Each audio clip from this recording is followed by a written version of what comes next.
On December 1, 2016, Gambians will vote for a president for the fifth time since the current leader, Yahya Jammeh, came to power in the 1994 coup.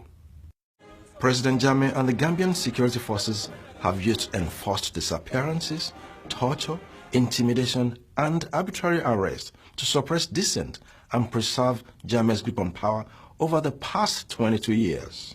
The government has repeated its repressive tactics in advance of this year's election. Let me warn you, those evil vermin called opposition.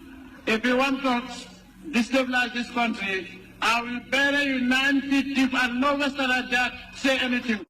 Since April, Jammeh's government has arrested more than 90 opposition activists for peacefully protesting against the government. 30 opposition members have been sentenced to 3-year jail terms. Solo Sandeg, a prominent opposition leader, was arrested during a peaceful protest in favor of electoral reform. He was taken to the headquarters of Gambia's National Intelligence Agency and he was beaten to death. My father was demanding for change, for electoral reform, so the opposition could also win in the coming elections, that's come December. But then, unfortunately, he was stopped because they don't want that change. His daughter, Fatoumata, and his son, Mohammed, had to flee the country along with the rest of the family.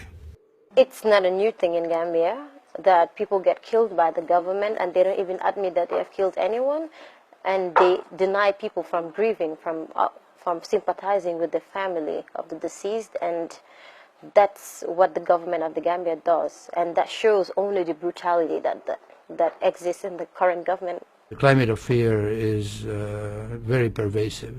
Of all the countries that I visited as a special rapporteur, this is the one where you could actually feel that if you ask certain questions from some people, you really put them in trouble. The government has maintained tight control of the Gambian media. Many independent journalists, fearful of arbitrary detention or torture, self-censor their reporting to avoid government reprisals. Gambia has only one television station, and this television station is purposely propaganda for the state. Opposition have no access to this state television and radio. It seriously undermines a free and fair election. Media play a crucial role in terms of empowering, educating, and entertaining the masses. And this is something that is lacking.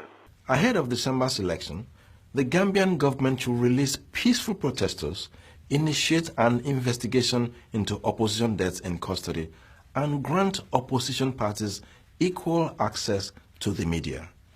If Gambia's human rights record does not improve, the international community, particularly the EU and the US, should impose targeted sanctions on Gambian officials responsible for human rights abuses.